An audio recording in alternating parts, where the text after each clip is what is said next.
Olá, vamos então aí à nossa antepenúltima aula do nosso curso, penúltima aula das que serão cobradas aí no seu relatório. Hoje vou falar agora dos eventos da Revolução Francesa, né? A gente já teve um monte de aula sobre a historiografia da Revolução Francesa, a gente já discutiu especificamente, por exemplo, a obra do Firet, né? Tivemos uma aula ali só para discutir a obra do Firet, uma aula só para discutir a obra do Tocqueville, uma aula para historiografia de maneira geral, e agora, durante os eventos, a gente inclusive traz mais historiografia, uma parte que não ficou, que não coube nas outras discussões. Mas agora, então, a gente faz uma narrativa dos eventos da Revolução. Vamos ao nosso bom e velho share screen. E para a gente, então, fazer essa narrativa, então, desses eventos revolucionários. Não está aparecendo aqui no meu share screen. Cadê? Aqui, se eu colocar todos, achei. Então, bom, então agora vamos fazer uma narrativa desses eventos. É claro que no seu relatório final, você não vai precisar colocar toda essa narrativa, porque nem vai caber, né? Você vai fazer uma seleção temática de questões, mas para isso você precisa antes assistir, mas óbvio que você não precisa, se tiver com pouco tempo, anotar todos os detalhes. Isso fica guardado aí para a gente. Bom, alguns vão colocar a Revolução Francesa como começando em 1789, né, que é a coisa mais clássica, a queda da Bastilha, 14 de julho e tal. Outros, né, o Lefebvre, a gente vai um pouco adotar isso, vão colocar o início da Revolução Francesa com a assim chamada Revolução Aristocrática de 1787, a Revolução da Nobreza de 1787. Bom, quanto ao fim da Revolução Francesa, alguns vão colocar o golpe 18 Brumário, de 1799, essa é a coisa mais tradicional. A gente vai um pouco ir nesse sentido, mas não tanto por uma questão de convicção, e sim por uma questão de divisão de tarefas, né? Para deixar o pós-Napoleão para a história contemporânea, seja lá com quem vocês forem estudar, com Wolfgang, com Bruno. Bom, 1815, né? A gente tem a final da Era Napoleônica, alguns também vão colocar aí. 1848, a Primavera dos Povos, em 1871, a Comuna de Paris, né? Tem Comuna de Paris também durante a Revolução Francesa, várias, inclusive, né? Vários momentos. 1871, a gente tem a Comuna Socialista, né? Ou anarquista, também tem essa discussão. Lá em Paris, com a derrota na Guerra Franco-Prussiana e aquelas coisas todas. Alguns dizem que é ali que termina a Revolução Francesa, porque é ali que surge o espectro já de uma outra revolução, que as conquistas burguesas estariam asseguradas. Vamos ver um pouco isso ao longo da aula. Então, fazer uma introdução, como sempre, né? A gente já fez várias introduções, já falamos da Era das Revoluções de maneira geral, né? Vimos a questão da Bélgica, da Holanda, da Polônia, dos Estados Unidos, vimos a historiografia, mais uma introdução. Aqui aquela frase do Venturi que a gente viu, né? Diz o Venturi: os homens dos anos 70 e 80 na França viviam um supremo cansaço diante das reformas. Este ceticismo e agora triunfante realismo, logo antes que a Revolução tivesse início. Quer dizer, o Venturi coloca, isso a gente vai sustentar aqui também, que há na segunda metade do século XVIII, vai sustentar porque é inegável, há na segunda metade do século XVIII uma onda reformista na Europa. E na França, essas reformas não vingaram. E aí vem a Revolução. Claro, você pode perguntar, mas professor, se as reformas tivessem sido aplicadas, a Revolução teria sido evitada, né? Essa é uma questão clássica de quem estuda a Revolução Francesa e que, obviamente, não tem resposta. Bom, o que a gente pode só dizer é que as reformas não calharam. Vamos ver depois como. Bom, diz o Condorcet, a Revolução Francesa abre um imenso campo de ação para as esperanças da espécie humana. O Condorcet chegava à Revolução como uma abertura para mais novas, para diversas, para várias possibilidades. Tá? O próprio Napoleão, depois quando ele estava preso, né, no final da sua vida, escreve o Memorial de Santa Helena. Napoleão escreve: conflito entre os três tipos de propriedade, a propriedade da terra, do comércio e dos impostos, né, o Estado, é a grande luta de nossos tempos. O Hobsbawm, ele vai responder aos revisionistas no seu Ecos de Marselhesa, e um dos grandes argumentos do Hobsbawm é tentar dizer que logo após a Revolução Francesa, já aqueles liberais pós-Revolução Francesa, o Guizot, essa turma, já interpretam a Revolução Francesa em termos de classes, pelo menos de grupos sociais, né? E ele faz isso para se opor à oposição que o Ferrer faz a uma interpretação da Revolução Francesa em termos de classes. Bom, o Baruel é daqueles, alguns vão chamar de contra-iluministas, outros vão chamar de reacionários, logo após a Revolução Francesa, e também já durante, mas após a Revolução Francesa, vai colocar uma interpretação contrária à Revolução Francesa, reacionária, portanto, e posição essa dizendo que a Revolução Francesa é fruto de sociedades secretas, fruto dos clubes, de um complô jacobino-maçom, ou a culpa é do Rousseau. Tá? Essa direita, pós-Revolução Francesa, será dominante em seu discurso o tema do complô dos clubes, o tema das sociedades secretas. Né? Ou devemos dizer, como Michelet, que a Revolução foi levada a cabo pelo povo. Né? A Revolução é levada a cabo pelo povo, pela nobreza, por um complô. Ou devemos lembrar, né, como vários historiadores gostam de lembrar, que nos cahiers, né, os cahiers eram os cadernos de queixa feitos na época dos Estados Gerais, a gente vai falar. E o povo ali, de maneira alguma, desejava uma revolução. Tá? Ali o tom predominante da população, nesses cadernos de queixas, logo pouco antes da Revolução, é felicitação dos reis, felicitação dos padres, mais exigência de reformas, claro, como nós veremos. Ou devemos pensar que a Revolução é fruto de uma crise estrutural, né? As contradições estruturais, como dizem os marxistas, ou as contradições entre Estado e sociedade, como diz Tocqueville. A Revolução vem de um complô, vem do povo, vem das elites. A Revolução vem de contradições estruturais, mas que estrutura? A estrutura econômica? A estrutura política? Se um dia vocês viajarem para a Islândia, os guias gostam de dizer que, na verdade, não é nada disso. Na verdade, a Revolução Francesa começa devido à erupção de um vulcão na Islândia. O que é fato é que é uma erupção enorme, é claro, e esta erupção do vulcão Lakajigar, né, não sei como é que se pronuncia isso, em 1783, esta erupção de fato provoca más colheitas, problemas no tempo, que inclusive chegam até os Estados Unidos, né, as repercussões dessa erupção. Agora, é óbvio que isso não é uma explicação. Você pode colocar isso como um fator, enfim. Mas é óbvio que, na verdade, se você for pensar, há crises climáticas, problemas climáticos em vários momentos da história e não há a Revolução Francesa em todos esses momentos da história, né? Então, isso não é uma explicação. Mas é divertido pensar. Bom, o Joseph de Maistre, né, também um desses caras que serão críticos da Revolução Francesa, o de Maistre vai dizer: quando se presenteia uma criança com um daqueles brinquedos que executam movimentos para inexplicáveis, a criança, depois de ter brincado algum tempo com o brinquedo, quebra o brinquedo para ver o que tem dentro. Assim os franceses trataram o governo. Quiseram ver dentro. Puseram descobertos os princípios políticos. Abriram os olhos da multidão para objetos que ela nunca tinha sonhado em examinar. Sem pensar que existem coisas que se destroem ao serem mostradas. Quer dizer, fantástica essa frase. Tá? Para ele, os franceses estavam ali buscando compreender os princípios e as origens das coisas. E ao fazê-lo, muitas das coisas se desfazem, perdem o seu sentido. Tá? Para compreender a Revolução Francesa, o Aulard, lembra que a gente falou na nossa aula sobre historiografia, que tem a primeira cátedra, né, de Revolução Francesa na Sorbona, o Aulard diz: para compreender a Revolução Francesa é preciso amá-la. Fichte vai dizer, né, de uma maneira semelhante aí ao de Maistre, a exemplo dos castores que constroem hoje exatamente como seus antepassados há 1000 anos atrás. A exemplo das abelhas que arrumam os alvéolos exatamente como as de antigamente. Estaremos pretendendo que nosso modo de pensar, nossas máximas teóricas, políticas e morais passassem nos próximos 1000 anos descendentes daquelas que nós vemos hoje? E caso fosse assumido tal compromisso, seria válido? Não.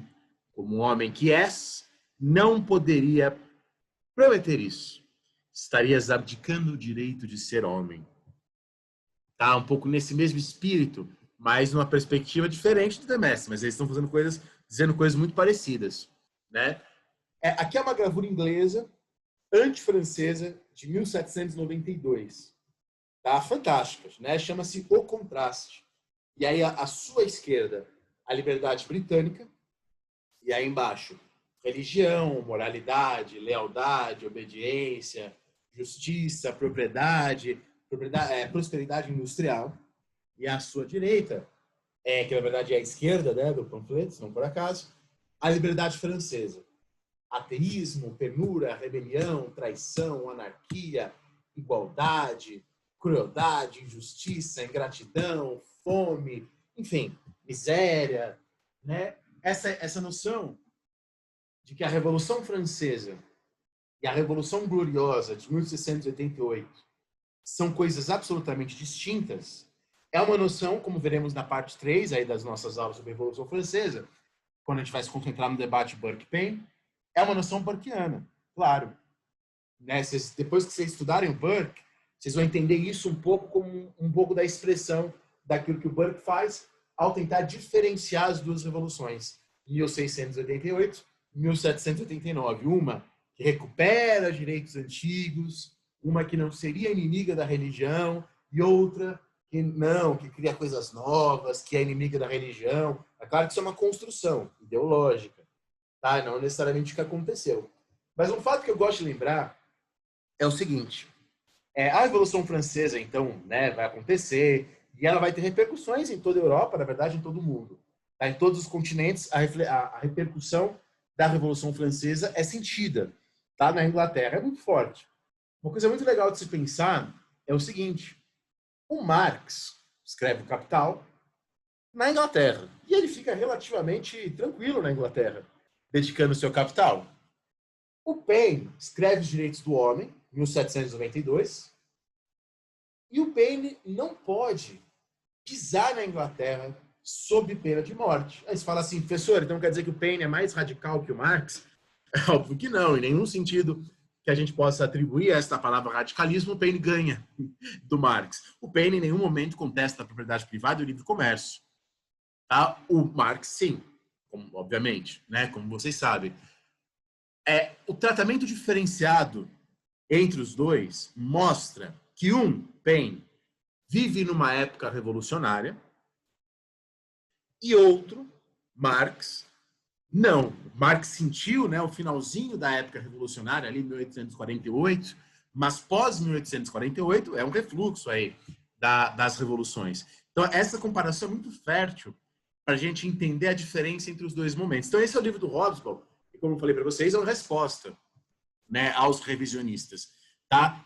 E o Hobsbawm, nesse sentido, vai tentar mostrar que as concepções utilizadas pelos primeiros liberais que vão interpretar a Revolução Francesa são mais próximas das concepções marxistas do que das concepções dos liberais do final do século XX, né? E o Fourier é o principal deles, né? No momento em que as artes e o comércio conseguem penetrar no povo e criam uma nova fonte de riqueza para a classe trabalhadora, prepara-se uma revolução nas leis políticas. Uma nova distribuição de riqueza prepara uma nova distribuição de poder. Assim como a posse de terras criou a aristocracia, a propriedade industrial cria o poder do povo. A parte da terra, vocês já estudamos aqui juntos, a revolução é inglesa. Né? E vocês viram que a questão da lei agrária já foi colocada ali pelos republicanos ingleses. Né? A gente viu Harrington, né? e a coisa do Harrington nesse contexto. Mas, bom, tem aí também a questão da propriedade industrial e uma questão de poder do povo, que também não é exatamente o que está nos mesmos termos ali do Harrington, de uma aristocracia. Enfim, estamos num momento de transformação, né? Não dá para você encaixar pensamentos em caixinhas, mas o que o Hobsbawm quer dizer é que há uma noção de classes percebida na Revolução. Vamos discutir isso, tá? Bom, mas de qualquer maneira, por tudo que a gente já discutiu até hoje, da historiografia, não há nenhum consenso, né? Que é fácil de você falar assim, com certeza, se a Revolução Francesa foi burguesa, nacional, né, como falava o Sobu, capitalista, atlântica, como dizia o Palmer, ou democrática, né, como dizia o Palmer e o Godechot, global, como a Lynn Hunt coloca no texto que eu deixei para vocês hoje, dessa como optativo, né, para não ficar muita leitura também, nesse finalzinho de ano. Antes estava como obrigatório, eu mudei, né, porque para vocês não ficarem muito cansados, mas guarda e leia quando der. A Revolução Francesa é parte da era das revoluções democráticas, da era das revoluções burguesas, da era das revoluções em contexto global, que é o título do livro do Armitage e do Subramanian, ou ela, na verdade, é muito, muito, muito excepcional. Tá? Não há consenso nem se houve terror de Estado. Tá? Mesmo na época do Robespierre. Tá? Não há consenso se a Revolução é mãe do totalitarismo, do liberalismo ou do comunismo. Não há consenso, na verdade, tá mais para não, tá? Se o terror salvou a Revolução. Na verdade, que o terror da época jacobina, tal, montanhesa, na verdade, ele vai se acirrar depois que já há uma certa estabilização ali das coisas, né? Então, é um pouco complicado você colocar o terror, tentar justificar o terror, falando, ó, foi ele que salvou a Revolução Francesa, que ajudou a vencer as guerras. Essa relação aí, a maioria dos historiadores acha que é uma relação que está no Hobsbawm, na área das revoluções, que também está aí como optativo, mas que está errada. Né? Não dá para aceitar isso. Bom, o que eu penso, dado tudo isso daí? Eu acho que a gente pode aprender muito se a gente colocar o nosso olhar naquilo que eu não falei nas últimas aulas, que eu deixei para falar hoje, que é a historiografia feminista da Revolução Francesa. Se a gente olhar a historiografia feminista da Revolução Francesa, eu acho que lá tem alguns insights interessantes para a gente pensar a Revolução Francesa como um todo. Tá? Qual que é o debate? Tá? Um grande livro sobre as mulheres na Revolução Francesa é o livro da Lande, As Mulheres e a Esfera Pública na Era da Revolução Francesa, de 1988. Tá? Nesse livro, a autora mostra o destaque que as mulheres estavam ganhando no antigo regime. Ele fala, como a gente já conversou, da salonière, né, dessas mulheres nos salões, tal, como raiz do feminismo moderno, tá? E vai, em contrapartida, mostrar o discurso iluminista burguês do Rousseau, do Diderot, como um discurso antifeminino e antifeminista, né? Enfatizando a devoção à família, a transparência, as virtudes romanas, né? A coisa que está no Emílio do Rousseau, que a gente já falou já, de exaltar a mãe, aquela que dará bons homens, bons filhos à república. Então, na visão dela, para as mulheres, o iluminismo teria sido o anti-iluminismo. E a revolução teria sido contra a revolução. A revolução foi construída contra as mulheres, não apenas sem as mulheres. Tá? Isso passa para a historiografia como discurso do fechamento. E é endossado por algumas outras autoras. Né? Lembrando que a palavra feminismo, segundo a própria Landes, é uma palavra que foi utilizada pela primeira vez no século XIX, pelo Charles Fourier, lá, que na escola vocês estudam dos socialismos utópicos e tal. Quando vem a exclusão das mulheres? Tá? Em diversas crises políticas. As mulheres foram aliadas úteis, ajudaram os montanheses, participaram da Revolução. A grande questão é, os jacobinos, em outubro de 1793, fecharam os clubes de mulheres revolucionárias. Tá? E depois, em todos os momentos, as mulheres foram excluídas do voto, apesar de já haver gente pedindo voto feminino. Bastante gente, inclusive. Mas elas foram excluídas de qualquer maneira. Tá? Coisas como essa levam-nos ao argumento de que foi um fechamento. Tá? E tudo isso culmina no Código Civil Napoleônico de 1804, que vai consolidar a subordinação feminina. As leis do divórcio que surgiram na Revolução Francesa irão regredir, né? O divórcio volta a ser proibido, e a subordinação da mulher ao homem.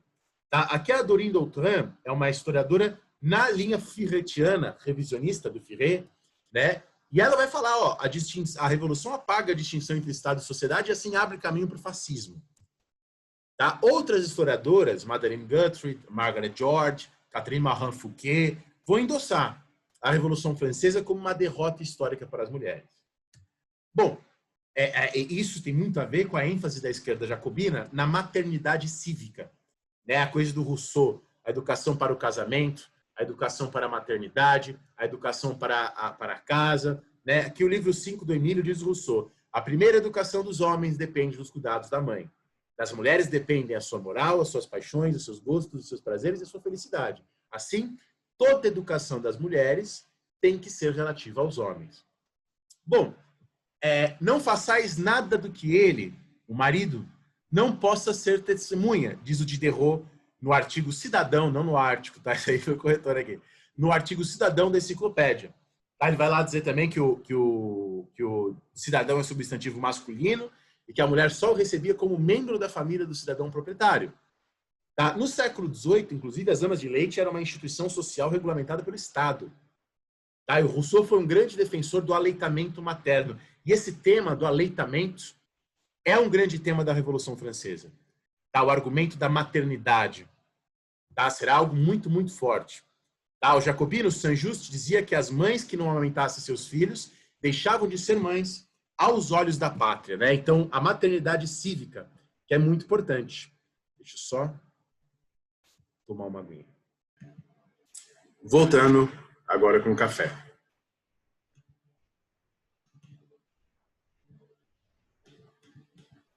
Cadê? Aqui, historiografia feminista.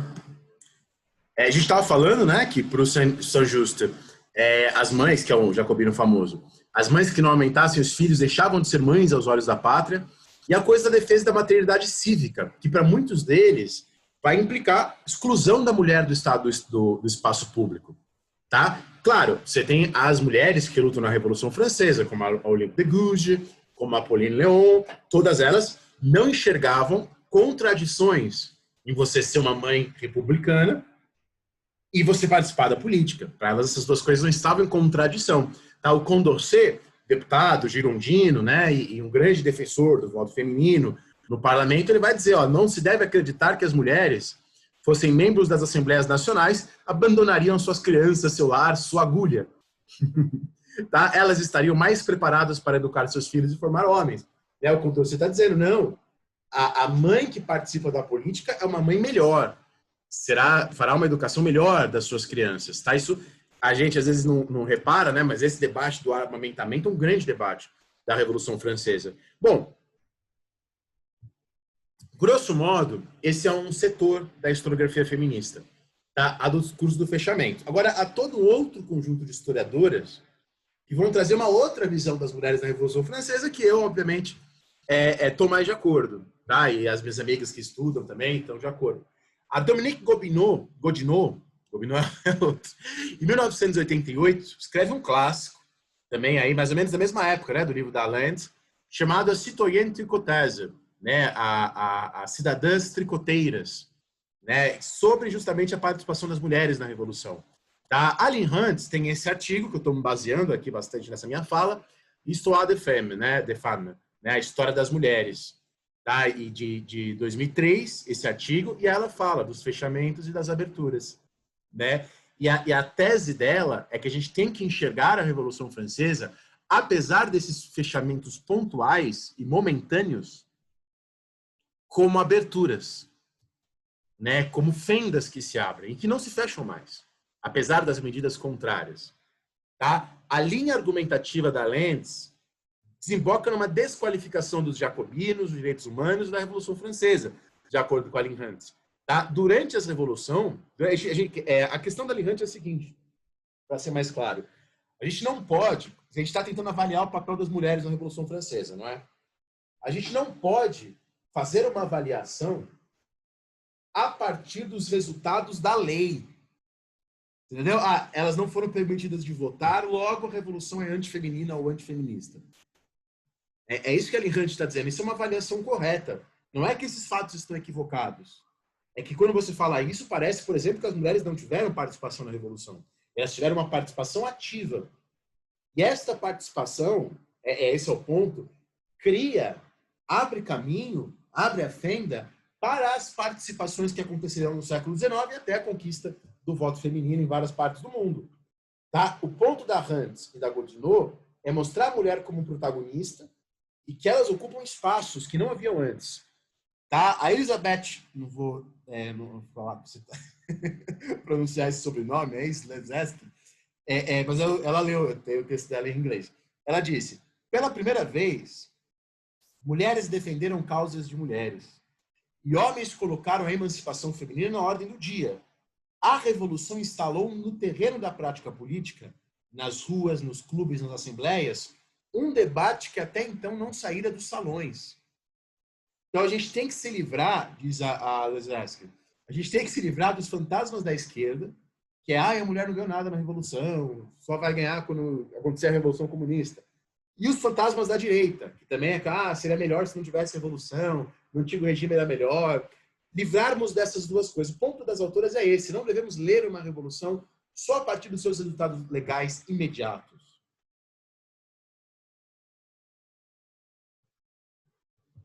há espaços que são ocupados. Então, acho que um exemplo muito bom é os jacobinos, na Constituição Jacobina, a segunda da Revolução, eles explicam por que não vai ter voto feminino. E isso é a primeira vez na história.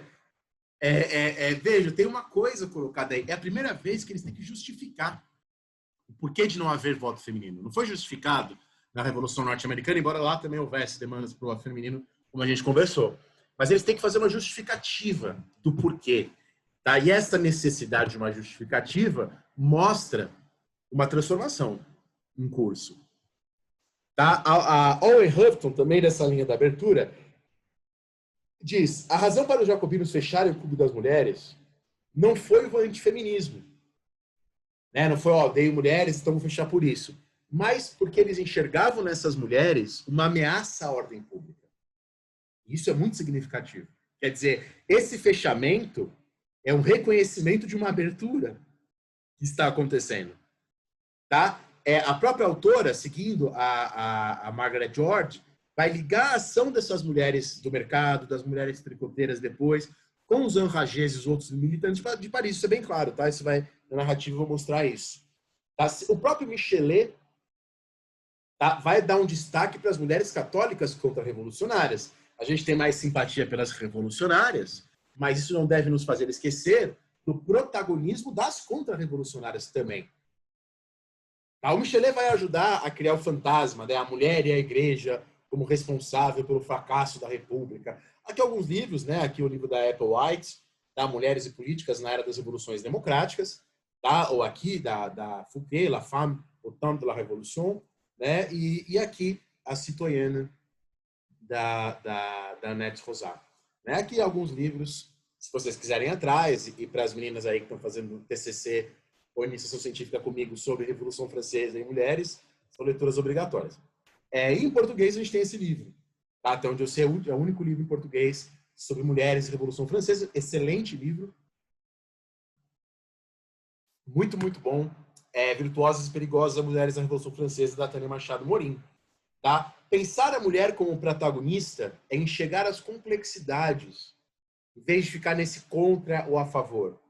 Tá? É entender que a categoria homens-mulheres é atravessada por outras categorias, revolucionárias e contra-revolucionárias, aristocratas, burguesas, sans-culottes, esquerda, direita.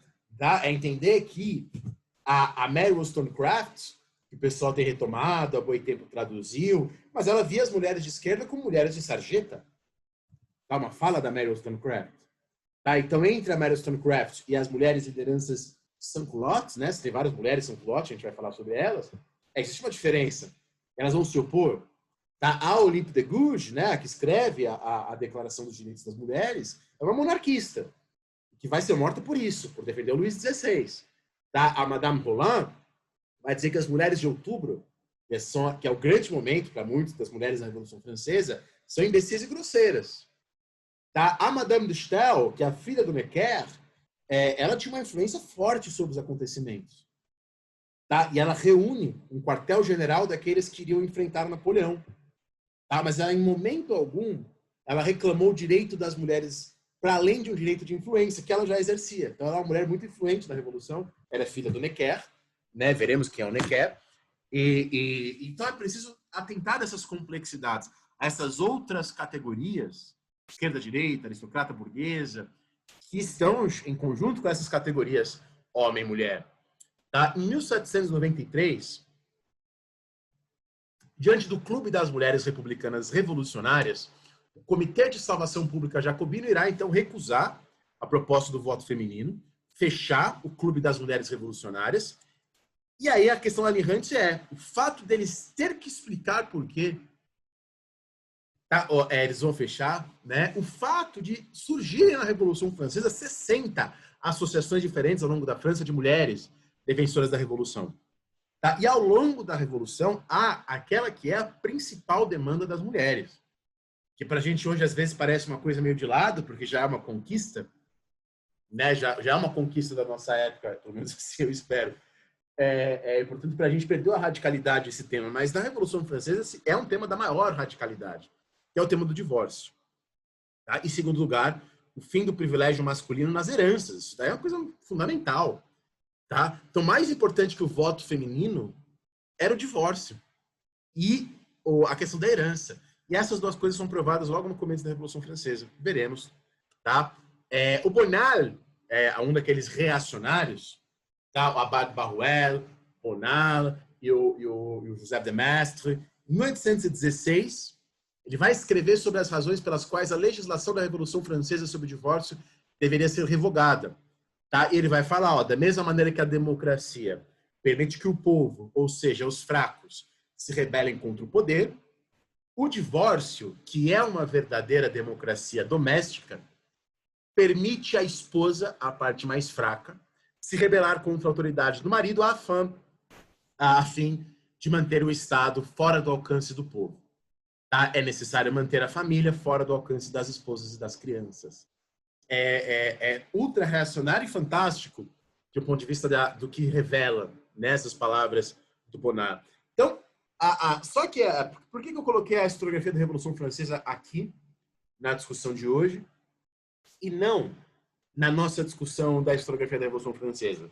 Bom, para não ficar tamanho tão grande outra aula, mas além disso, porque eu acho que esse debate sobre a abertura, que é o que eu sustento, espero ter convencido vocês. Se não, por favor, comentem no fórum para a gente discutir.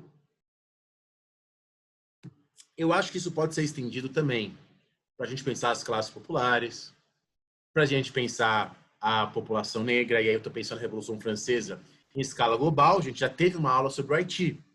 Nessa aula do Haiti eu também falei um pouquinho da Jamaica, da Martinica, né?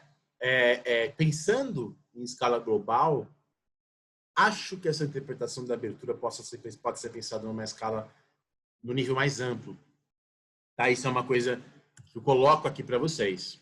Tá? Embora Lefebvre enxergue a Revolução Francesa, em última instância, como burguesa, né? Ele é um marxista, ou um socialista, talvez melhor, mas, de qualquer maneira, Lefebvre, na minha opinião, o melhor desses historiadores aí do século XX, na minha opinião, o século XX, os grandes historiadores da Revolução Francesa, para mim, Jaurès, Lefebvre e Ferré, né? Esses são os três grandes da Revolução Francesa especificamente, né? Se a gente for pensar da Era das Revoluções, aí também teria o Palmer, o Godechaux, né? Mas, enfim, o Lefebvre já dizia que a Revolução tem várias revoluções. Ele falou, ó, há uma revolução aristocrática, uma burguesa, uma camponesa, e depois uma dos trabalhadores, depois mais pra frente tem o sans-culottes. Tá? Há várias revoluções dentro da Revolução. E essa complexidade é o que me faz acreditar que esse livro do Lefebvre, que acabou de ser relançado esse ano, 2020, tá? Pela editora Paz e Terra, é um dos melhores livros da Revolução Francesa. Eu reli agora, eu li ele em 2009, quando eu estava na graduação ainda, e reli há 3 semanas atrás, e é fantástico. E é fantástico a atualidade desse texto, né? Ele ainda sobrevive a todas aquelas críticas revisionistas que a gente viu. Tá? Foi um livro pensado no Cinquantenaire, né, nos 150 anos da Revolução Francesa. E este livro, olha que curioso, como vocês sabem, tem regiões da França, né, que vão cair sob o Vichy, né, que vão cair sob o regime fascista. E essa parte da França, na época da Segunda Guerra Mundial, o texto do Lefebvre será proibido, esse livro. Tá? Esse livro tem muito a ver com esse contexto entre a Primeira e a Segunda Guerra Mundial. E é só entendendo esse contexto que você vai entender a maneira tanto exaltada, né, que o Lefebvre fala dos direitos do homem, né, porque os fascismos estão exatamente ameaçando os direitos do homem, tá? E esses grandes historiadores da segunda metade do século XX eram todos assim frequentadores da casa do Lefebvre, admiradores do Lefebvre. O capítulo do Hobsbawm, na Era das Revoluções, sobre a Revolução Francesa, é um resumo do livro do Lefebvre, desse e de outros, né, porque o Napoleão vai até o final. O Lefebvre tem outros livros que vão até o final, o Hobsbawm vai até o final. Mas, enfim, é muito devedor dessa interpretação do Lefebvre. Tá? Eu penso, então, usando um pouco do Lefebvre, usando um pouco da Ayn Rand, que a Revolução Francesa, então, é um caos. Mas um caos não no sentido de bagunça, um caos no sentido da mitologia grega. Né? O Jean-Clément Martin vai falar que a revolução é um laboratório, né? Uma criação e uma afirmação ininterrupta de experiências que criam esperanças jamais satisfeitas e angústias diante dos fracassos. É a mesma coisa que a Ayn Rand está dizendo. tá? Você tem experimentações, você tem reformas monárquicas, você tem uma revolução aristocrática, você tem insurreições populares, você tem estados militarizados, você tem uma guerra, você tem a ascensão de um chefe carismático, Napoleão Bonaparte. Tá? O Fernand Bruneau fez um estudo lá nos anos 50, dizendo que surgiram durante a Revolução Francesa 206 denominações distintas para denominar posicionamentos políticos, né? Por exemplo, durante a Revolução Francesa, você tem o grupo dos nihilistas, que eram aqueles que não eram nem contra nem a favor da Revolução. Tá? Penso, então, que você não pode pensar, e isso, assim, os revisionistas já deixaram claro, e eu concordo com eles, que você não pode ficar enxergando a Revolução Francesa como uma antessala de uma outra revolução. Muito menos, e aí eu discordo de muitos desses revisionistas, como uma antessala do fascismo, uma antessala do Estado totalitário. Aí, as palavras do Hobbes, na era das revoluções, ainda são bastante atuais e pertinentes, né? Diz o Hobbes, bom, as bandeiras tricolores tornaram-se emblema de praticamente todas as nações emergentes. A política europeia será, em grande parte, uma luta.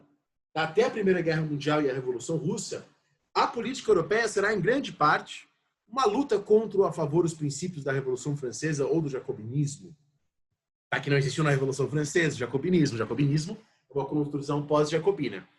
A França forneceu o vocabulário e os temas da política liberal e radical-democrática para a maior parte do mundo. A França deu o primeiro exemplo, conceito e o vocabulário do nacionalismo. A França forneceu os códigos legais e o modelo de organização técnica e científica do sistema métrico de medidas para a maioria dos países. Entre todas as revoluções contemporâneas, a Revolução Francesa foi a única ecumênica. Como a gente já discutiu, né, na nossa aula sobre as revoluções de forma geral, não concordo com essa frase, desse jeito que está colocado. Tá? Eu acho que justamente o que a historiografia vem trazendo para a gente é a valorização do Caribe, da América do Norte, de outras regiões da Europa e além, inclusive. Mas não deixa de ser verdade a força que a Revolução Francesa teve a posterior, depois, né? O Hobbes chama a Revolução Francesa de uma dramática dança dialética.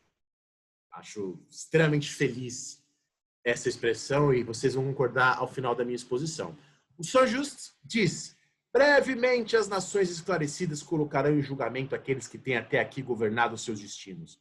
Os reis fugirão para os desertos, para a companhia dos animais selvagens que a eles se assemelham, e a natureza recuperar os seus direitos. Tá? Bom, feita esta longuíssima introdução, vamos então aos acontecimentos e à narrativa.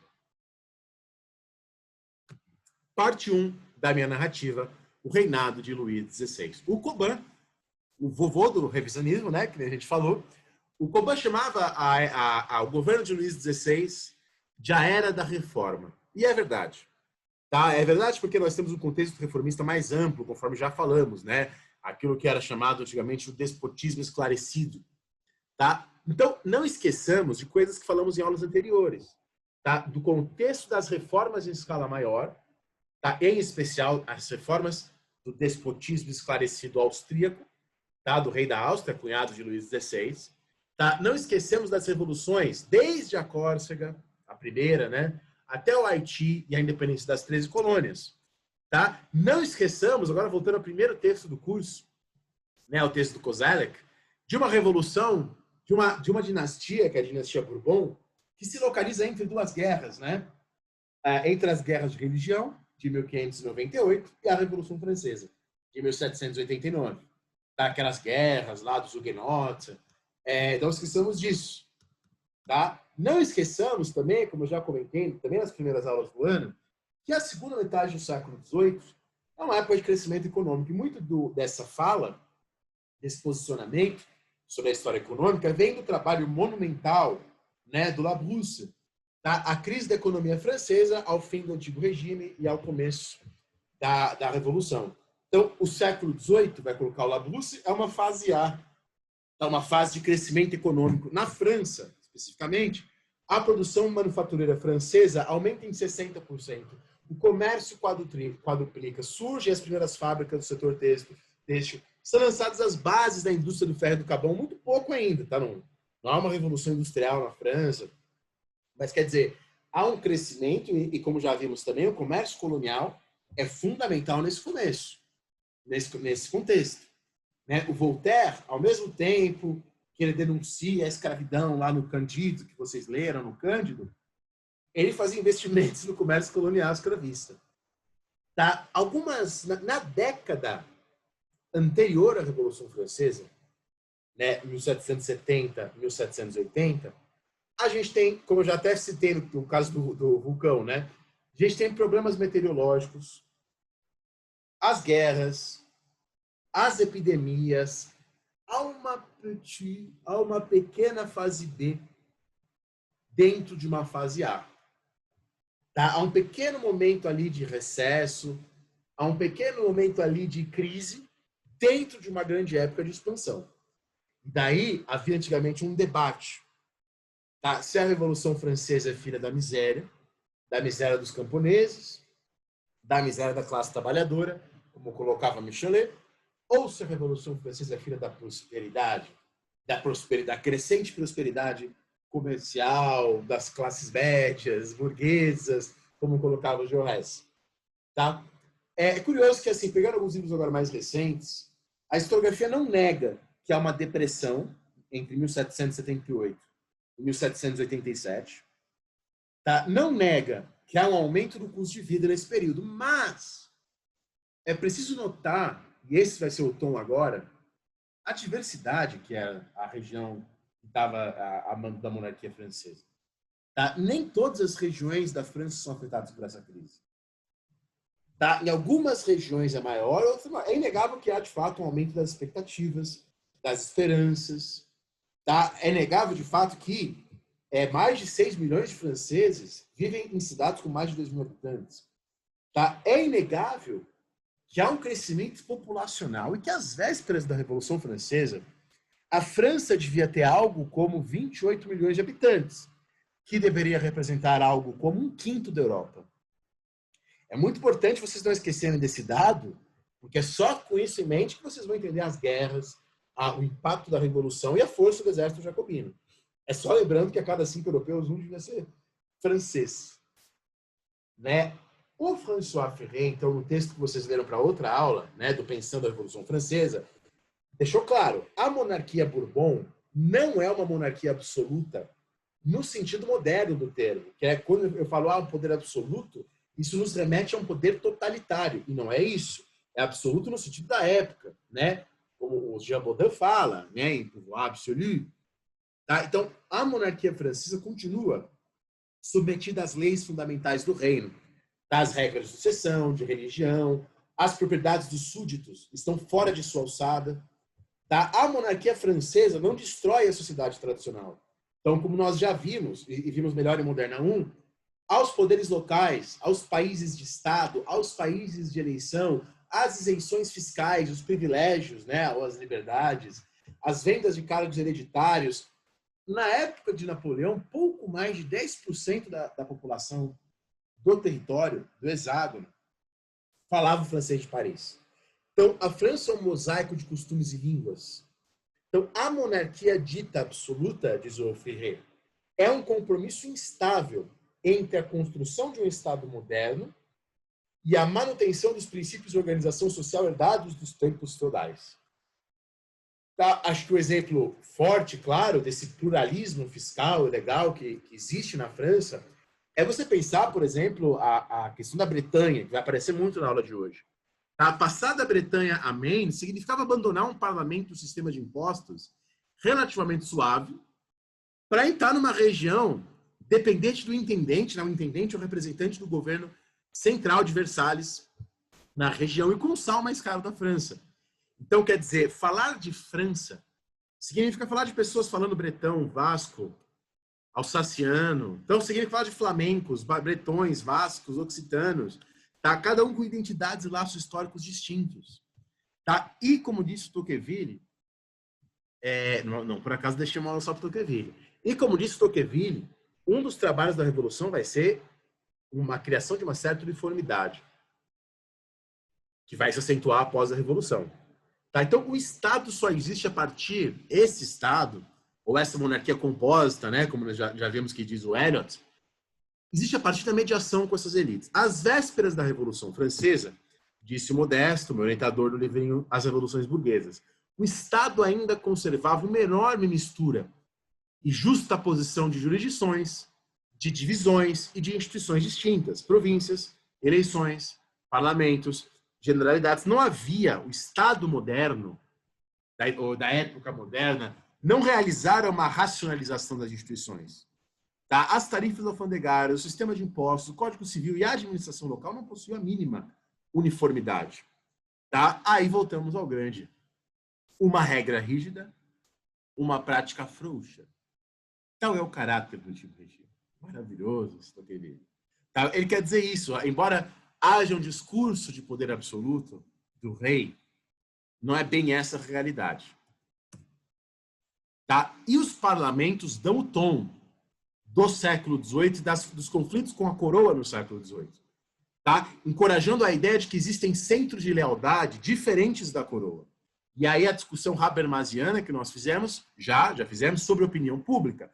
Tá? O Marquis d'Argenson disse em 1751, existe um vento filosófico soprando da Inglaterra em nossa direção em favor de um governo livre e antimonárquico. Pode ser que esse governo já exista nas cabeças do povo. Uma perturbação pode se converter em revolta e a revolta numa revolução total. Tá? O Keith Baker, né, num livro famoso sobre o pensamento político francês de São Luís XVI, vai falar, ó, desde de 1750 a 1760, há um uso cada vez mais constante dos termos nações, nação e Estado. Tá indicando aí uma transformação. Tá? Antes do governo do Luís XVI, tivemos aí o governo do Luís XV, tá? Famoso, bem famoso pelas suas amantes na literatura, né? A Madame de Barry, a Madame de Pompadour, tá? O Luís XVI é bastante conhecido por essas histórias divertidas, tal. Mas além das histórias divertidas, o governo do Luís XV, né? Falei 16, 15, é muito conhecido por uma tentativa de modernização autoritária. Está na linha do resto que estava acontecendo na Europa, como nós já vimos. Tá? Desde a revogação do Edito de Nantes, né, pelo Luís XIV, no final do governo do Luís XIV, todos os franceses são considerados católicos. Tá? Mas isso não significa que não havia dissenso religioso. Tá? Uma lei não vai alterar a realidade de uma hora para outra. Tá? Há um atentado contra o Luís XV, que ficou célebre, né, porque o Foucault usa esse atentado como modelo para pensar a punição do antigo regime. Né, o Foucault faz isso no Vigiar e Punir. 1764, quando os jesuítas são expulsos do reino. Está na linha do que estava sendo feito em outros lugares também, que é visto por muitos como uma vitória dos parlamentares jansenistas e galicanos. Tá? Então, os conflitos com jansenistas, ultramontanos, a questão galicana, já preparam o terreno para os questionamentos. Tá? Serão numerosas as redes jansenistas, bem como as publicações exigindo regressos à igreja primitiva, questionando as interferências do rei e do papa no clero francês. Tá? Então, se tem alguns textos famosos da época, que alguns historiadores hoje vão falar que é o iluminismo católico, criticando a autoridade do rei, criticando a autoridade papal, aqui alguns exemplos desses textos para vocês, recorrendo às teorias da escola de Salamanca, do tiranicídio, né, da segunda escolástica na Espanha do século XVI, tá? Mas há reações também. No caso do Abade Bergier, que em 1739 lança o texto Qual é a fonte da autoridade? Já que toda autoridade vem de Deus, não vem do contrato ou da lei, portanto é preciso obedecer à autoridade, ao rei, para evitar a anarquia. Então perceba que dentro do clero, já antes da Revolução Francesa, e na Revolução Francesa veremos que isso vai se fortalecer, já há dissidências, já há dissensos dentro do clero, tá? Antes da Revolução Francesa, e conflitos com os bretões do norte. Né? O parlamento de Rennes rechaça os novos impostos na Bretanha, tá? E invoca a autonomia prometida na época que a Bretanha foi anexada. Tá? O Maupeou foi um chanceler famoso do Luís XV, tá? Que vai suprimir o parlamento de Paris, tentar acabar com a venalidade dos cargos, instalar tribunais superiores. E aí, nesse momento, então, com essas reformas reais, e com uma crescente oposição, vem a ideia dos parlamentos da França como refúgios da liberdade contra o despotismo. como centros de lealdade alternativos à coroa. Tá? E aí, isso aliado às historietas de Luís XV com suas amantes, começam a surgir textos comparando Luís XV a um déspota oriental. Né? Um homem com muitas amantes, e é um governante autoritário que passa por cima dos corpos intermediários. Tá? O Luís XV morre, e ele estava numa situação de tamanho desprestígio que ele é enterrado pela noite. Tá? Mas é curioso, se a gente pensar, o que o Luís XV está fazendo? Unificando a questão, tentando unificar, de alguma maneira, a questão dos impostos na Bretanha. Tentando acabar com os particularismos. Coisas que hoje vigoram num governo democrático, né? Que foram vistas como autoritárias nesse momento por violarem os corpos intermediários. Tá? Com isso, não estou defendendo o rei, mas repensando um pouco a nossa democracia à luz do Tocqueville. Bom, morto Luís XV, Luís XVI assume em 1774. Tá? Ele detestava o avô dele, Luís XV, e a sua esposa, Maria Antonieta, era rival da Madame du Barry, né, a amante do Luís XV, que logo vai ser expulsa da corte. Tá? Ele insiste, Luís XVI, em pleno século XVIII, em ser coroado de forma completa, usando o óleo sagrado do rei medieval Clovis, ter sido trazido pelo céu, do céu, pelo Espírito Santo, e mantendo, apesar de seus ministros falarem para ele não fazer isso, mantendo o juramento de combater as heresias. Tá? Ele insiste numa cerimônia que não foi usada pelo Luís XV, já não era usada há algumas décadas, de tocar as pessoas com as mãos, para curar as escrófulas com as suas mãos. Tá? E nesse momento as pessoas já não estão mais acreditando nisso, como elas acreditavam 100 anos atrás, na época do Carlos I, quando o Carlos I fez essas coisas. Tá? Quando Luís XVI foi coroado, aconteceu uma coisa que era um desrespeito à etiqueta. As pessoas aplaudiram o rei. E estes aplausos espontâneos, ao mesmo tempo que arruinam a tradição, podem ser usados aí como metáfora para a gente entender as pessoas pensando a coroação como algo que pode ser aprovado ou não. É a opinião pública. Tá? Então, tudo isso contra o parecer daquele que será o controlador-geral das finanças de Luís XVI, um filósofo iluminista, tá? Amigo do Adam Smith, como nós falamos, na época que o Adam Smith esteve em Toulouse, tá? Que depois será chamado de um economista liberal, embora a palavra liberalismo é do século XIX, como a gente falou várias vezes, que é o Turgot. Tá? O Turgot vai assumir com uma seguinte questão. O Estado francês, em 1774, tá? Está à beira da bancarrota. Está à beira da falência. Tá? Um relatório de março de 1788, que o Turgot, que vai ser apresentado pelo secretário das Finanças, vai falar que as despesas do governo francês estão na casa de 629 milhões por ano de libras.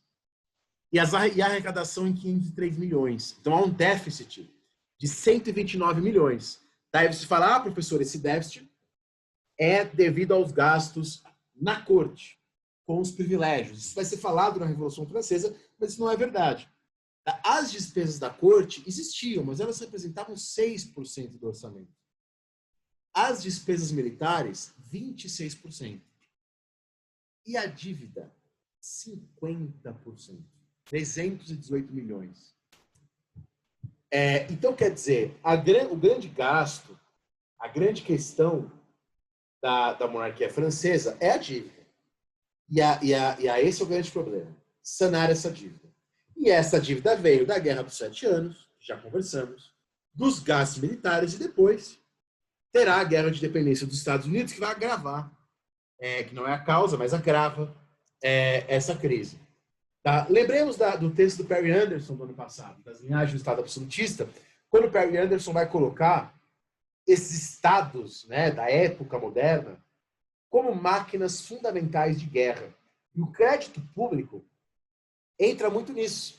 Tá? O comércio gera crédito público gera o exército permanente, e isso vai gerando dívida. E o exército permanente é fundamental, tá? Para essas monarquias conservarem a si próprias e alcançarem seus propósitos. Né? 1763, as guerras, né, dos 7 anos entre a França e a Inglaterra, que tem na América, tem na Índia, né, conforme a gente já falou, fazem a dívida pública explodir nos dois lugares. Tá? O David Hume, na época, cônsul disso, disse: ou a nação destrói o crédito público, ou o crédito público destrói a nação. Né? O Estado francês estava endividado, portanto? Sim. Isso é fundamental para a Revolução Francesa? Sem dúvida. Mas, como somos historiadores e duvidamos de tudo, sempre tem um mas.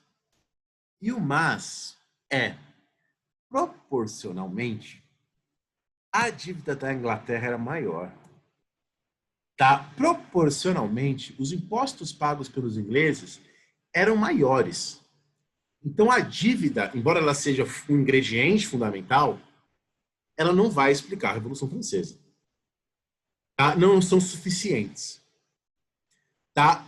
O que era assim tão diferente da Inglaterra? O que não tinha na Inglaterra? A Inglaterra já tem uma outra situação política, social e econômica também. Tá? Os parlamentos, o clero, os corpos intermediários, as concessões administrativas pessoais, os príncipes, podiam argumentar contra o rei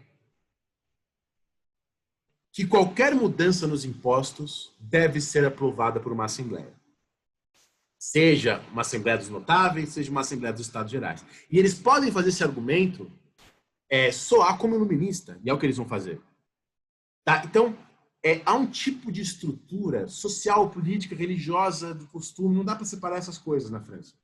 Há um tipo de estrutura da qual não é possível você chegar e simplesmente aumentar os impostos. Tá? É uma estrutura jurídico-fiscal nada uniforme, como nós falamos. Tá? E aí, soma-se a isso uma política ambígua do Luís XVI. O Luís XVI vai tentar, ao mesmo tempo, tentar negociar com os parlamentos, com o clero, com a nobreza, e manter a linha reformista do seu avô Luís XV. E é nesse contexto que a gente entende o que o Martin vai chamar de o baile de nomeação de ministros. Né? Talvez vocês lembrem da escola.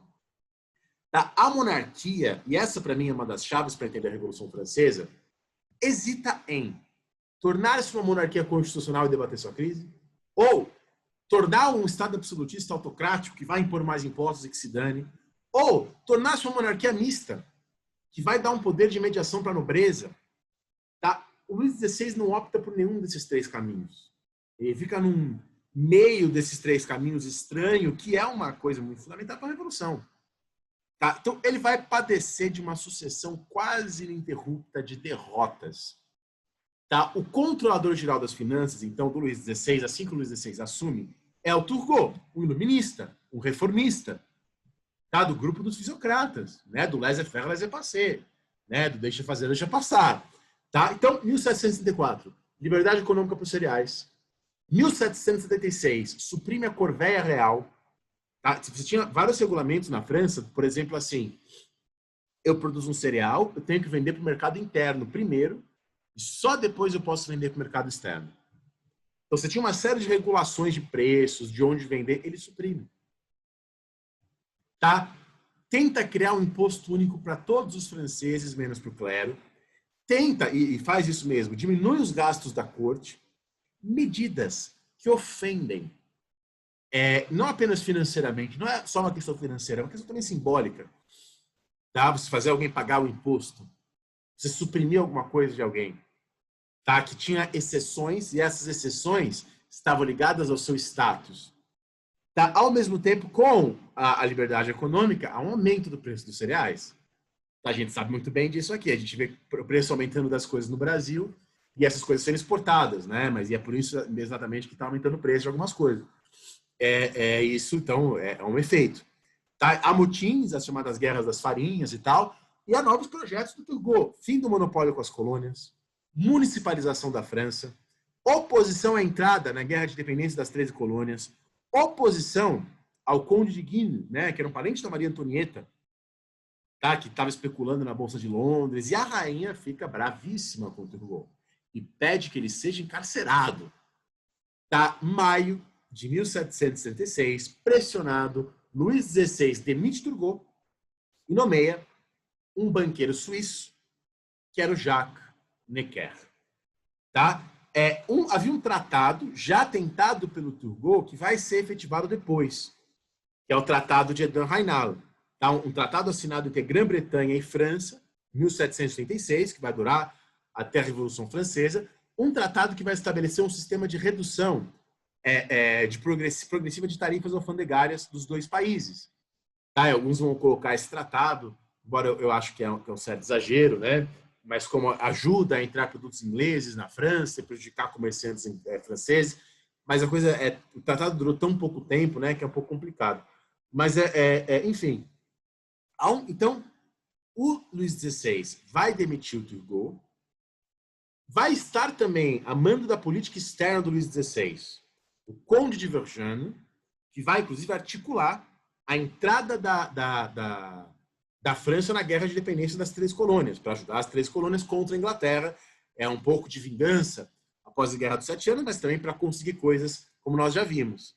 Tá? Então, veja, o Luís XVI, nesse contexto de reformas, ele continua tentando fazer compromissos com os parlamentos, com os privilegiados, com a corte. Tá? O Luís XVI mantém a sua prática de caça, de trabalhos manuais, que fazem parte da etiqueta ali do Luís XVI. Já vimos, quando nós discutimos o iluminismo, a questão das canções licenciosas, do iluminismo underground, da opinião pública, ou do reino da crítica, ou do tribunal da opinião. Já vimos que a relação entre iluminismo e revolução não é uma relação de causa e consequência, não é? Lembramos da frase do Rousseau, a democracia só é possível com o povo de deuses. De associar Rousseau e democracia é muito complicado. Tá? Uma coisa é o Rousseau em sua época, é o que eu estou falando. Outra coisa são as apropriações. É claro que o Robespierre vai citar o Rousseau e vai ter um discurso democrático, embora também é complicado pensar o Robespierre como um democrata a partir das suas práticas, como veremos. Tá? O Kant vai falar que a democracia é incompatível com a república. Tá? A Maria Antonieta, como nós também já vimos a partir do livro do Antoine Lyot, vai romper com costumes das rainhas de viverem reclusas. E ela vai participar de bailes, de jogos, e vai ser muito criticada. Tá? Muitas coisas a gente não sabe se são verdades, tá? Outras a gente sabe que são invenções, mas vão incidir fortemente sobre ela. As numerosas obras no Petit Trianon, né, vão ser... ela vai ser muito criticada por essas obras, seus amantes, feminismo, supostos amantes, tá? Masculinos e femininos.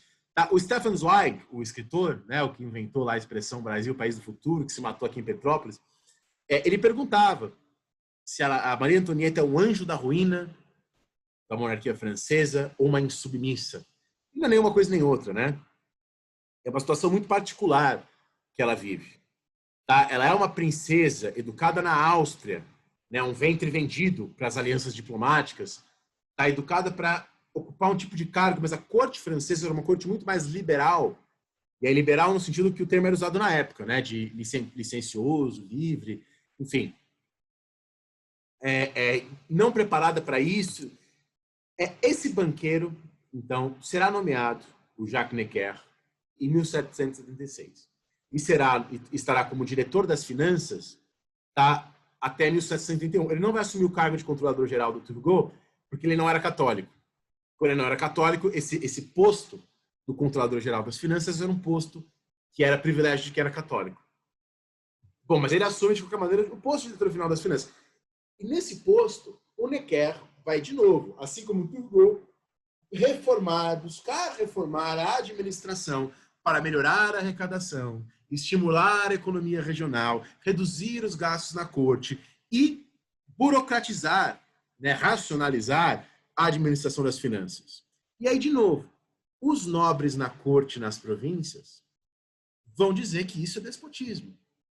Já começam as primeiras exigências, em 1776, de que se convoque os Estados Gerais. Que o rei não pode impor essas coisas sem aprovação dos corpos intermediários. Tá? O Necker vai tentar criar assembleias provinciais, e cria assembleias provinciais. Tá? E nessas assembleias provinciais, você vai ter voto por cabeça.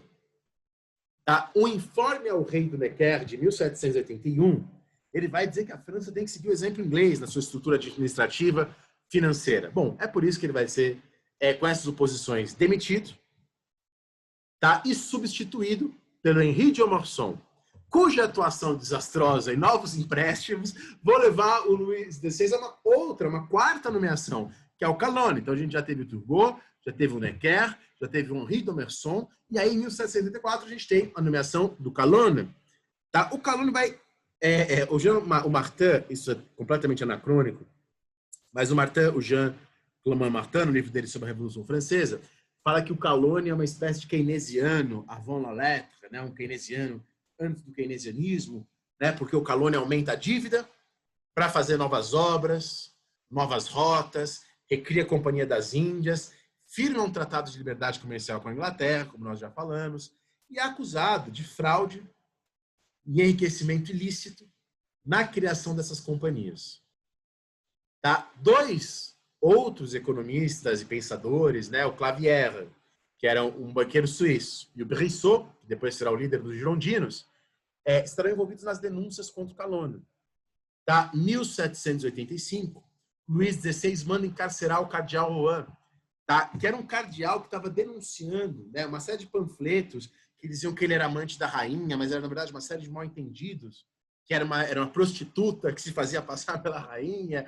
Enfim, histórias essas que contribuem para esse clima. Tá? Esse é o retrato da Maria Antonieta, feito por uma grande pintora da França desse período, que é a Elisabeth Vigée-Lebrun. Tá? Além de ser considerado um retrato indiscreto, tá? Porque ela estava vestida como uma donzela, tá? O uso desse tecido aí, que é o tecido de musselina, é visto como uma forma de abandonar as fábricas de seda francesa. Tá? Esse quadro é retirado do Louvre e a Madame Lebrun faz um outro retrato da Maria Antonieta com seus filhos, como uma mãe, tá mais adequado, como se dizia na época. Tá? O Calonne, ainda no cargo de ministério, vai propor um posto uniforme, tá? Que possa ser pagado em espécie e que afeta todas as ordens, até o clero. Um aumento dos monopólios estatais sobre o tabaco e a gabela, e o imposto relativo aos bens imobiliários, industriais, inclusive os bens do clero. Tá? Vai instituir um livre comércio, o fim das corveias, que poderiam ser trocadas por dinheiro. Tá? Com isso, a ideia de um rei que vive independentemente dos impostos, de um rei protetor dos povos, aquela ideia medieval do rei juiz, tudo isso está em erosão, diz o Martin. Tá? A ideia do Calonne era fortalecer a coroa, colocá-la ao nível da Inglaterra, e livrar o rei da dependência. Com esses impostos, o rei estaria cada vez mais independente desses parlamentos, dessas localidades, desses corpos. Tá? Mas, enfim, aí que o Calonne, com dificuldades de efetivar essas reformas, propõe ao rei reunir 144 nobres de diversos estratos para aconselhá-lo. Tá? A ideia do Calonne, justamente aí, é que essa legitimidade equilibrasse o peso dos parlamentos. E aí que vem a Assembleia dos Notáveis. Tá? Então, conclusão aqui dessa parte da nossa aula. Lembremos da frase do Ferré. O antigo regime na França é arcaico demais para o que ele possui de moderno. Então, há um crescimento econômico, impostos únicos, unificação dos sistemas legislativos, né? Essa modernidade aí. E moderno demais para o que ele possui de arcaico. Privilégios, nobrezas, compromissos. Tá? Estado e sociedade incompatíveis. Um Estado com mais dinheiro, que alimenta o urbanismo, a unificação do mercado, a instrução, tenta arrancar as funções de administração da nobreza e do clero, mas, ao mesmo tempo, um Estado cheio de compromissos. Tá? Esse vai ser a tese, inclusive, do Perry Anderson. Perry Anderson vai dizer que, em última instância, né, essas monarquias modernas representam a nobreza. Em última instância. Né? Às vezes tem gente que vem criticar o Perry Anderson e esquece do significado da expressão última instância para os marxistas. Embora eu não seja exatamente endosse a tese do Perry Anderson, mas eu acho que ali tem muita coisa maravilhosa, riquíssima. Bom, Perry Anderson diz, apropriadamente, o colapso histórico do Estado absolutista francês está ligado a uma inflexibilidade da sua formação feudal. Aqui o Perry Anderson usa feudal de maneira genérica, mas já vou explicar de onde veio isso e por que ele usa, para explicar a época, né, essas formações. A crise fiscal que detona a Revolução de 89 é provocada pela incapacidade jurídica do Estado francês em taxar a nobreza. A rigidez desse vínculo acaba por precipitar a sua derrocada comum da nobreza e da monarquia. Quando, agora uma outra interpretação do Tocqueville, quando as diversas classes que partilhavam essa sociedade antiga da França entrarem em contato, depois de tantos séculos de barreiras e particularismos, elas vão se encontrar para se dilacerar. Suas invejas e ódios ainda sobrevivem em nossos dias, né? Ele quer dizer do século XIX. Bom, e assim terminamos essa parte 1, que a gente faz esse panorama geral. Vou aqui só tomar uma água rapidinho e volto para continuar essa exposição. Voltamos aqui então para mais uma parte, mais uns 20 minutos, aí eu paro essa parte. Provavelmente a gente vai precisar de 4 partes para a nossa aula de Revolução Francesa. Bom, então vamos sharear o screen. Onde está você? Achei. Então, nesse momento, em que por proposição aí da coroa, do Calonne, a tentativa de chamar a aristocracia como uma forma, talvez, de evitar o fortalecimento ali dos parlamentos e dessas coisas, a gente tem uma tentativa nesse momento. A aristocracia vai usar esse momento para tentar retomar algumas prerrogativas que ela achava que deviam ser delas. Por isso que o Lefebvre chama esse momento de 1777 a 1778 de a Revolução dos Notáveis. O Mathieu chamava de a revolta nobiliária, né? A revolta na nobreza. E aí eu paro esse momento para essa discussão, então. O que é a nobreza na França do final do século XVIII, e não antes? Você tinha ali naquela época 360 mil nobres, segundo Coyer, 110 mil nobres, segundo Sieyès. Então, uma cifra aí que oscila, né, de 200 mil pessoas para cima ou para baixo. O Abade Sieyès vai ser aquele que vai escrever aquele texto famoso, né, o que é o terceiro estado. Ele vai tentar dizer que a nobreza não é parte da nação. Ele vai falar, existe o terceiro estado, e o primeiro e o segundo estado não é parte da nação. Tá? E aí é o famoso panfleto em defesa da Revolução e tal.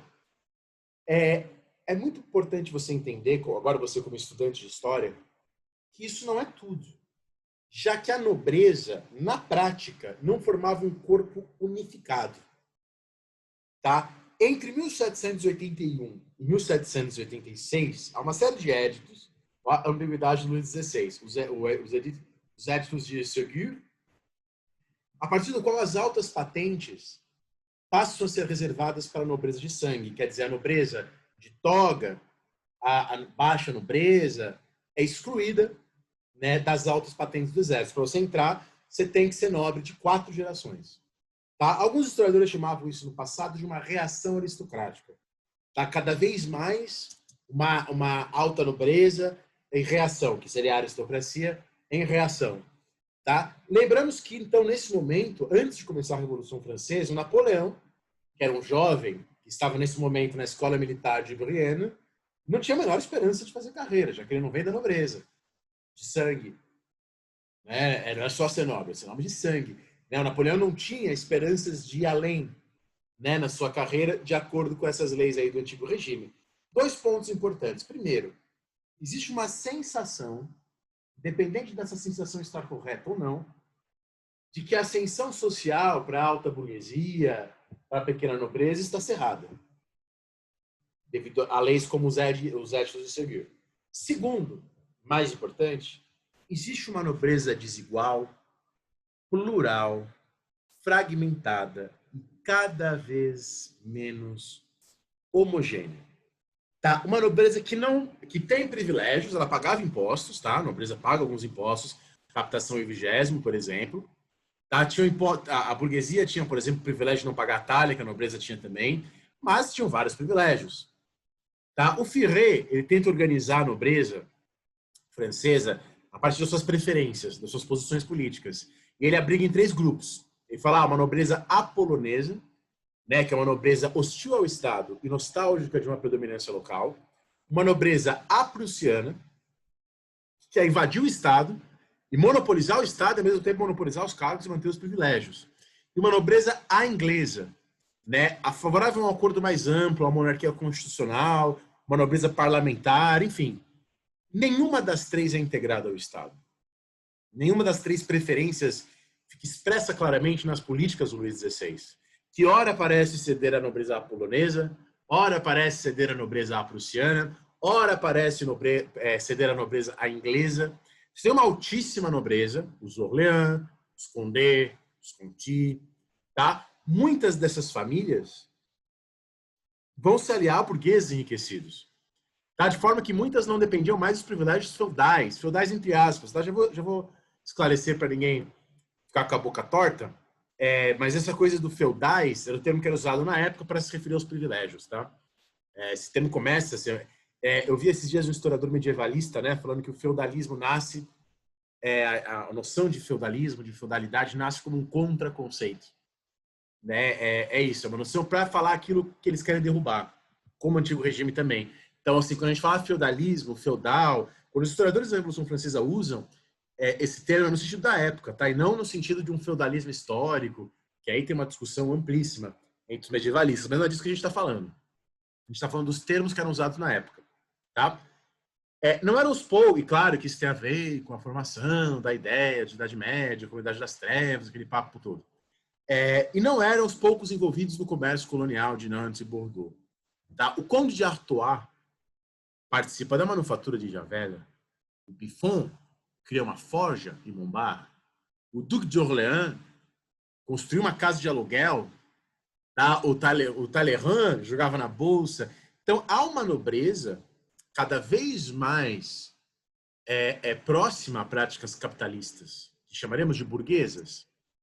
Tá? Então, há uma nobreza que os historiadores chamaram ao longo da história de uma nobreza liberal, que será uma nobreza favorável à Constituição, aos direitos, e às vezes até além, né? Como é o caso do Condorcet. Tá? O Marquês de Lafayette, o Mirabeau, Le Pelletier, o Barrère. Na Borgonha, a coisa era mais fechada. Então, é preciso 4 gerações de terra para ser nobre. Em outros lugares, era mais aberta. Tá? O Firret diz que a nobreza empobrecida, sobretudo que mora nas regiões montanhosas, costuma ser mais apegada aos seus privilégios. Tá? No Languedoc, só há 23 barões. Então, há uma diversidade também regional. Regiões com uma nobreza mais apegada aos seus privilégios, regiões com uma nobreza mais próxima do rei, né? Quer dizer, Versalhes, né?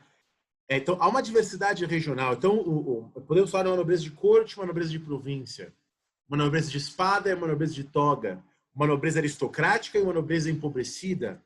Tá? Podemos ver distinções. Então, a nobreza, ela se reconhece como nobreza, então há uma unidade, tá? Não estou dizendo também que não há nobreza, mas dentro dessa unidade temos uma fragmentação muito grande.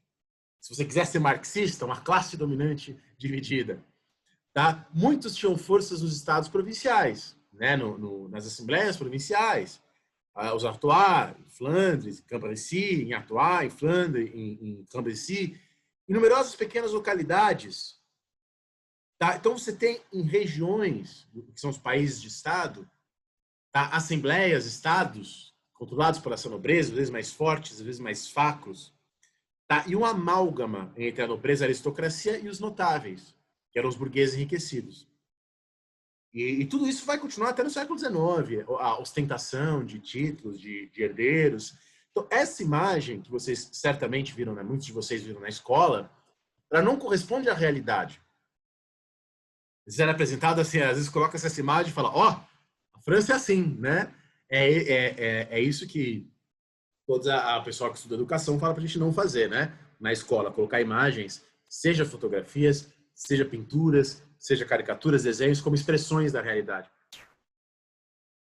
Isso aqui é a imagem que a própria Revolução depois vai querer construir. De um povo unificado e virtuoso e um clero e uma nobreza parasitários. Tá? E o coelho como símbolo dos privilégios, né? Porque é o privilégio da caça. Né? Então os coelhos comiam as plantações dos camponeses e eles tinham que matar os coelhos escondidos, porque a caça era um privilégio da nobreza. Então essa visão aqui, não estou também dizendo que a nobreza, tadinha da nobreza, não é isso, mas essa visão não corresponde à complexidade real da sociedade francesa. Tá? Voltando à narrativa. Então, é em 1787 que iniciam os trabalhos da Assembleia dos Notáveis. A última Assembleia dos Notáveis tinha sido em 1627. Tá? Os notáveis estavam dispostos a concessões, mas exigiam direitos de controle sobre o poder central, administração local e poder sobre as assembleias provinciais. Quer dizer, o essencial que o rei precisava fazer, que é essa centralização, eles não deixavam. Então, a Assembleia dos Notáveis termina, depois eles tentam retomar ela, mas ela termina em maio de 1787 como um completo fiasco. Ao mesmo tempo, há uma grande campanha contra o Calonne, que foi demitido em abril de 1778, substituído por um arcebispo de Toulouse. Então, ó, já foi o Turgot, já foi o Necker, você teve um ministro super obscuro ali, que a gente falou, aí tem o Calonne, aí agora você tem mais um arcebispo, alguns falam que até ele era ateu, na verdade, mas enfim, era bispo, de alta estirpe, que era o Brienne, que vai propor um grande imposto sobre o carimbo e a criação de assembleias provinciais para criar novos impostos. Tá? Essas assembleias serão criadas e serão lugares de aprendizado político. Tá? O Denis Richer, que vai escrever, né, o livro de Revolução Francesa junto com Firret, vai falar que a queda do Calonne foi a queda do reformismo autoritário.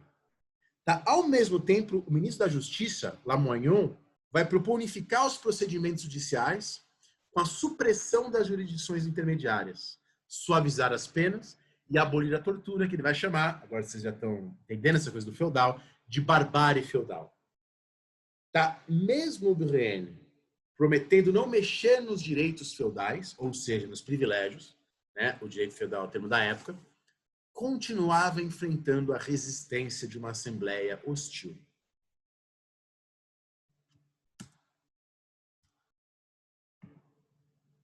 Os parlamentos, então, são focos de resistência. O parlamento de Rouen, de Besançon, de Bordeaux, vão condenar as assembleias e vão exigir que, se o rei quer fazer alguma reforma, ele só pode fazer se ele convocar os Estados Gerais da França.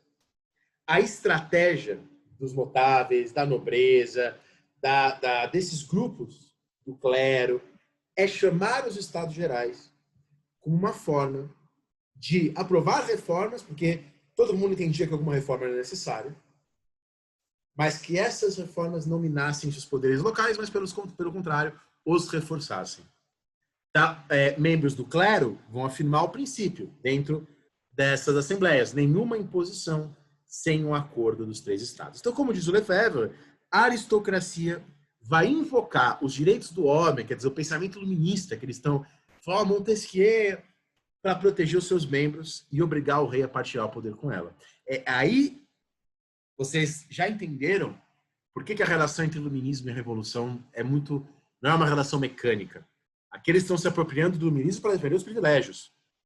Tá? Há um rei enfraquecido que não interfere na Revolução Holandesa, lá das Províncias Unidas, que a gente já conversou sobre essa revolução. Em agosto de 87, o Parlamento de Paris exige verificação das contas, rechaça decretos de Luís XVI, acusa Calonne, e o Calonne vai se refugiar na Inglaterra. Vai ser o primeiro emigrado da Revolução, acusado, como a gente já falou, de corrupção. Tá? Resposta do rei: exila os parlamentares de Paris em Troyes. Tá? É feito um acordo capenga. Tá? A população em Grenoble vai atirar telhas nas tropas do rei, e o Brienne, o novo secretário aí do rei, o arcebispo, capitula e vai chegar a chamar uma outra Assembleia dos Notáveis, mas ele marca uma Assembleia dos Estados Gerais. Primeiro eles tinham marcado para 1792, e aí eles marcam, de fato, para 1º de maio de 1789. A última vez que havia sido convocada essa Assembleia foi em 1614. Tá? Ali pouco depois das guerras de religião. Tá? Então, eles pensavam em Estados Gerais, igualzinho ao modelo de 1614, com as 3 ordens, tá? Membros da primeira nobreza, do primeiro estado, o clero, membros do segundo estamento, a nobreza, membros do terceiro estamento, o resto, que não é nem nobreza nem clero. Todos com o mesmo número de deputados, e cada um, os 3 corpos, tendo juntos direito a um voto. Essa era a ideia da aristocracia. E aí, como disse o Modesto, o cálculo da aristocracia revelou-se um verdadeiro suicídio político para ela e para o regime que representava. O plano vai sair errado. Mas isso que eu falei até agora, o Lefebvre já chama de a primeira revolução, que é a revolução dos notáveis, a revolução da aristocracia. O aristocrata, diz o Palmer, estava satisfeito com a sua condição. O burguês queria ascender. O verdadeiro gentleman parecia possuir uma virtude nata, aquilo que o burguês somente poderia obter mediante a fadiga. Instrução, posição social, prestígio, um bom casamento, uma carreira, um justo tom na conversação e um savoir-faire no salão. Na raiz da atitude do burguês para com o aristocrata havia uma mistura de inveja com desprezo. Diz o Althusser no seu livro sobre Montesquieu, ao invés de lutar contra a nobreza, a burguesia, na maior parte do tempo, está tentando entrar nas suas fileiras. Né? Aí está pensando na nobreza de toga, nesses casamentos que a gente falou. Tá? Perceba, então, que o poder que leva à Revolução Francesa é menos um poder absolutista centralizado, né? Então percebe que o que está levando à Revolução Francesa não é o rei é todo poderoso, o rei pode tudo, o Estado é absolutista demais e os franceses querem acabar com isso. Percebe que é quase que o contrário.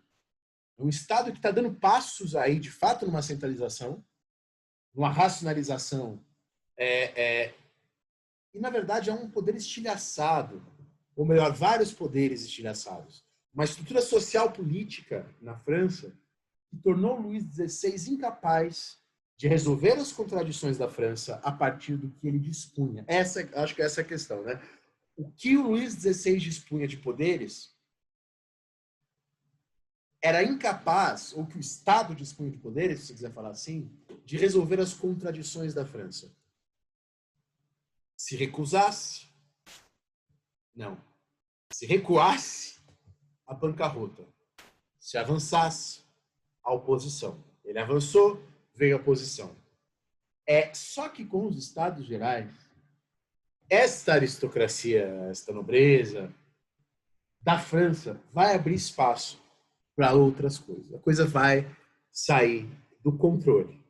Tá? Vai sair do controle. Vai abrir espaço para outras questões, vai abrir espaço para outras problemáticas. Mas eu acho que é um bom momento para a gente parar, para a gente encerrar a parte 1 dessa discussão. Então, o Lefebvre chama esse momento até aqui de a revolução da nobreza aristocrática. Aí temos uma segunda parte, que ele vai falar que é a revolução jurídica ou burguesa, tá? Mas vamos ver isso no próximo vídeo. Eu vou parar esse por aqui, porque eu acho que está com um tamanho bom para a gente parar. A gente encerrou aqui um bloquinho. Então, stop recording.